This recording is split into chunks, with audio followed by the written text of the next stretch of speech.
In this video, I describe my experience at Epic Universe. Stay tuned till the end to see what I think of the park. Now, we entered the park at around 9 a.m. on a Tuesday, so crowds weren't super busy, but they were still pretty busy because it's a brand new park. We were lucky to stay in the Grand Helios Hotel. That's why we got to go in super early. I was also lucky to get express passes, so I didn't have to wait too long in most of the lines, and I got to ride most of the rides.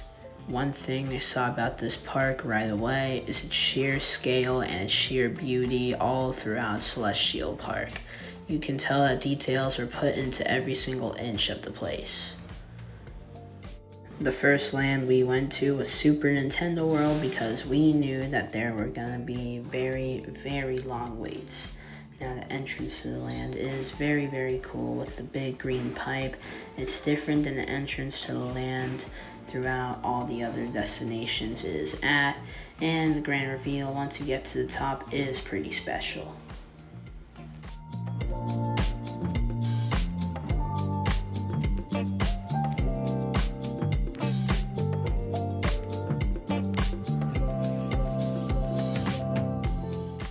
The first ride of the day that we went on was Mario Kart Bowser Challenge. Fun fact, the day after, at around 11 a.m., I checked the Universal app to see the wait on this ride, and it was 240 minutes.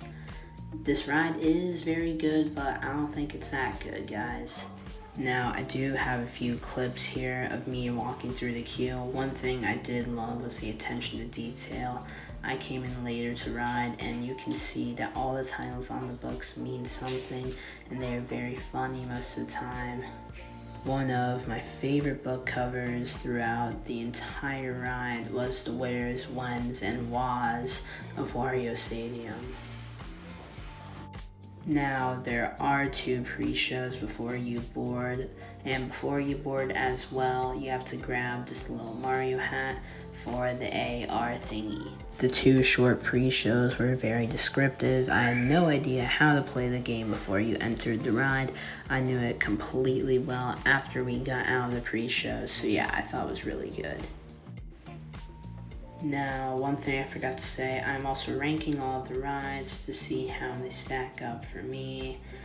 Unfortunately, like I said, I did miss a few rides, which was Ministry because I had a long wait all day, and the Carousel. So obviously I won't be ranking those. Like I said earlier, the ride has a very good queue, it's very well themed, it's very enjoyable, and in general, the ride is very, very fun. The shooting aspect of the characters is very interesting. I also like how it's not just a standard shooting ride, that you actually have more stuff than just shooting to do. And overall, I thought this was one of my favorite rides of the entire day. It's really good fun, it's different, it's unique, and because of that, I'm gonna give it an 8.8 out of 10. After that, we went through the gift shop, which, by the way, was actually really cool and interesting. And then we went down to our next ride, Yoshi Adventure. Now, this ride is obviously made for children, so I'm not going to have the highest thinking of it, but I did enjoy it. It was very fun. Like the rest of the rides here, the queue is very good. It is very well themed. There are some very, very cool hints to stuff in the Yoshi franchise and the Mario franchise and wherever these things come from. And luckily, I do actually have some footage on this ride, so you'll be able to see a little bit of the ride for itself. Not that you probably really needed to. But the basic thing of the ride is that it's an Omni mover, and when you see a different colored egg, you have to press the colored egg button that is on your restraint. Overall, the ride is very cute. There's one show scene that I thought was very nice and very fun. Like I said, it's a very cute and fun ride. It's not made for me, but that's okay. Epic Universe does need rides where little kids can have fun and go on them. Like I said, a very fun and cute ride, not for me, 6.8 out of 10. So after this, we exited the queue which of course was just as cute before, and we head to Donkey Kong Country, which has some of the better theming throughout the entire park. And I mean really, this theming rocks. Of course here you can see the roller coaster hopping the tracks, and you can also see the Donkey Kong treehouse like the one from the movie. Now I feel like I'm gonna get some hate from saying from the movie instead of from the game, but we're not gonna argue about that because the next thing I went on was Donkey Kong Minecart Madness. Now, for starters, the queue is not very impressive. It's pretty lackluster except for the awesome Cranky Kong animatronic and his bird. It's really awesome. It looks very hyper realistic, I guess, but I don't know. It has great movement. I loved it a lot. Like I said though, besides that, there really isn't anything. There's a few vines here, but really it's just a bunch of gold walls. But as for the ride itself, it's very fun. It's a short roller coaster. It's also very, very janky. You have to be wary of that. But overall, I thought it was good. Rating 8.3 out of 10. Now, overall, I thought the land was really, really cool. It does get pretty crowded, so that's why we went here first, but overall, there's good attention to detail. It's very, very nice, and it's just a grand imagination of a gamer. Now, after this, we went through Celestial Park again, which, by the way, whenever it's day or night in Celestial Park, it's always very, very beautiful. You can tell it's just made to feel like a park in just a city. But anyways, we went through Celestial Park to head over to one of my favorite lands. We went over to Dark Universe. Now, heads up, this is one of the smallest lands in the park, so besides the 2 rides and a few shopping experiences, there isn't enough space to put in a bunch of stuff. But like everywhere else in the park, when you enter the land, you get some really cool views of some good theming, and then it opens up to reveal the insane Frankenstein Manor. It looks like a castle in a way. It's a very great reveal, very, very immersive. Now, we did walk through the land and skipped Monsters Unchained first, just so we could get to Curse of the Werewolf. One thing I do have to mention with the land is the further back you get into it, the less incredible theming there is. There isn't as much buildings that have great detail. It's just mainly a bunch of trees and the Burning Blade Tavern, which is still pretty cool. Nonetheless, now I was going on Curse of the Werewolf. And right off the bat, just like the rest of the back of this land, Curse of the Werewolf doesn't have the most impressive queue. It just is a bunch of trees all over the place, these signs that kind of do some story building but not much, and then once you actually get into the structure where the actual ride is departed, there's not too much to look at. It kind of just feels like a bunch of wood walls put together to make a building. But the coaster is very fun. It's short, but it also has some spinning. Didn't like it as much as Donkey Kong. 7.5 out of 10.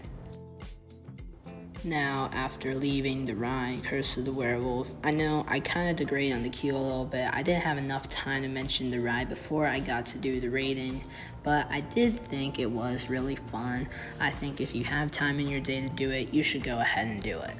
But walking back to the main hub of the land, I got to go on Monsters Unchained, the Frankenstein Experiment. Now, be prepared for this ride. It's not as intense as something like Forbidden Journey, but the set pieces and details are much, much better. It's not as screen focused or screen based as mentioned. And just like I said before, the attention to detail in the set pieces is great, not only in the ride, but also in the queue. There are so many small details and cracks and crevices that you just notice every single time you go on this ride, like the electric current swinging from above, the photos of people who used to live in the manor. It's just really, really great. Before we get to the pre-shows, I need to talk about the ride itself. It's awesome. I loved it so much. Think of Forbidden Journey, but more detailed, less screens, and just overall a lot better. And of course, the pre-shows were also really, really good. There's 2 of them technically, but they are kind of cohesive as one. and pretty much just everything about the ride was great. I loved it so much. The animatronics are great, the setup is great. There's just too much to take in on one ride. That's how good it is. Like I said, it's just Forbidden Journey with less screens, more set pieces, and overall it's just 10 times better. Easily one of my favorites in the park. This deserves a 9.6 out of 10. After the ride, it was around lunchtime, so we headed off to lunch. But just for some final thoughts on the land, it's an awesome land. Theming is great, the attention to detail is superb, except for the back part. But like I said before, it's just much too small. Once you get to the back of the land, you're kind of like, that's it? Really? It's still top 3 land in my opinion. You cannot miss it. It was awesome. Now, before we headed off to lunch, we went to check out the carousel. Now, we actually did enjoy the theming of the carousel. It looked really, really cool. It's probably the best carousel you'd ever see, like, ever. I mean, when you just look on top of it, you can see all the glass patterns, and then above you when you're actually riding the carousel, you can see really cool gears and fidgets. So yeah, very, very good theming on the carousel. But now, we were off to lunch. And we went to eat at this incredible Pan-Asian styled restaurant. It's called the Blue Dragon. And I gotta tell you, this is some of the best theme park food I think you'll ever eat in the world. The restaurant is decked out with theming, it looked great. And from what I've heard, most of the restaurants at Epic Universe are like this too. So throughout the whole park, dining is awesome. So after we ate lunch, we walked over just to go check out the Ministry Land, the new Harry Potter land, and I have a few thoughts about it. Now, like I said earlier, I wasn't able to go on the Ministry ride, and I didn't do any of the main attractions in this land, but to say the least, I don't really think you need to just to appreciate it. The theming is absolutely outstanding, and aside from that, there are multiple other things to do, like shopping, doing a ton of other things with the wands. One of my favorite things was the little band that comes out and performs.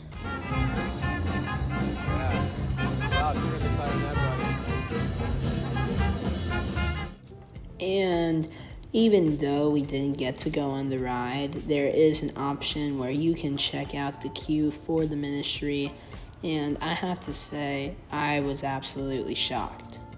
Most of you have probably already seen the queue. I had to at that point, but I do have to tell you, it is so much better in person. Like, I mean, the sheer scale of it is absolutely insane. It immerses you right into the movies. It's incredible. There's a few screens in the back and to the sides that you can see when you're in the queue, and it really immerses it. You can see the little notes flying, you can see papers flying. It's easily one of, if not the best queue ever made of all time. It's insane and on a sheer grand scale.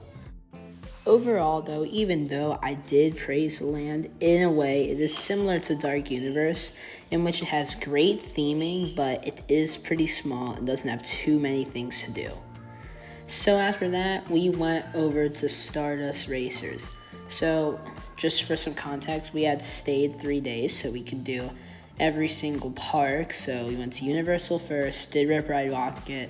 That was the best roller coaster in that park. Velocicoaster was easily the best roller coaster at IOA. And I'm gonna have to say it here, Stardust could honestly be better than Velocicoaster. I still think Velocicoaster is better, but even though Stardust doesn't have the same level of theming, it's the most fun I've had on any roller coaster.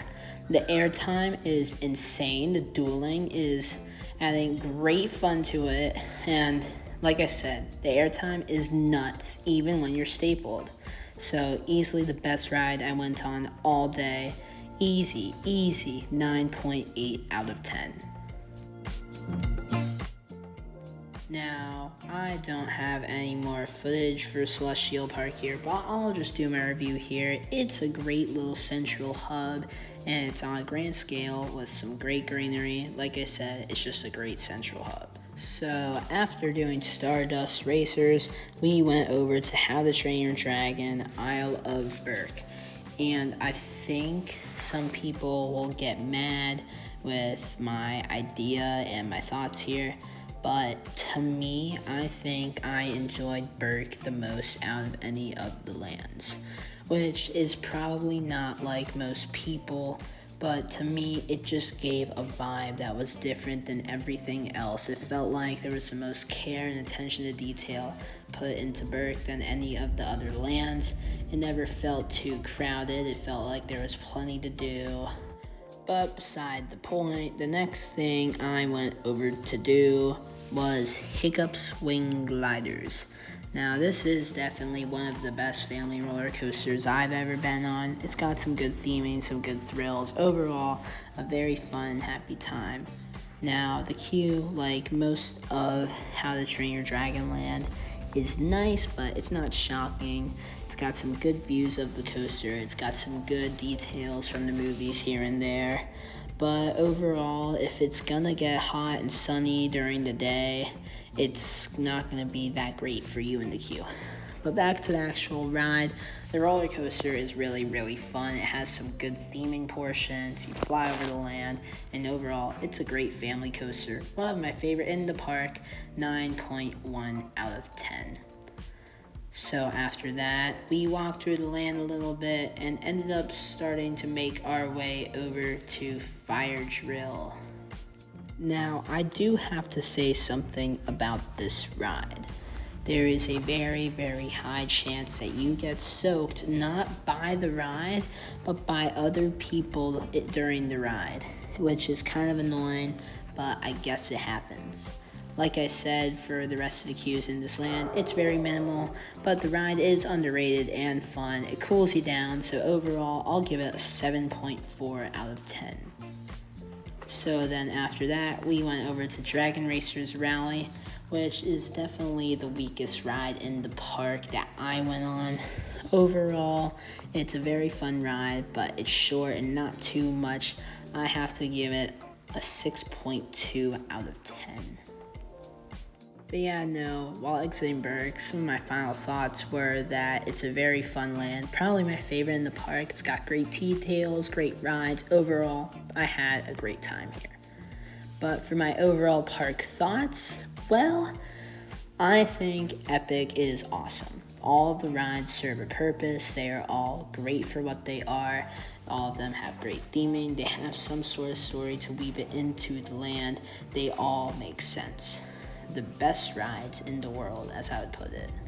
Like I've said numerous times throughout the entire video, the theming is untouchable.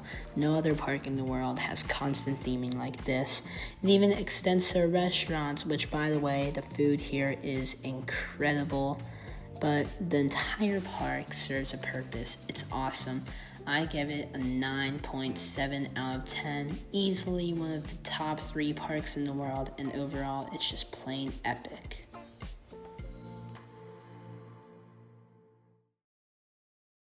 So that's going to do it for this video. Thank you guys so much for watching. I hope you enjoyed. Easily the longest video I've ever made, so please make sure to like and subscribe, and I'll see you next time.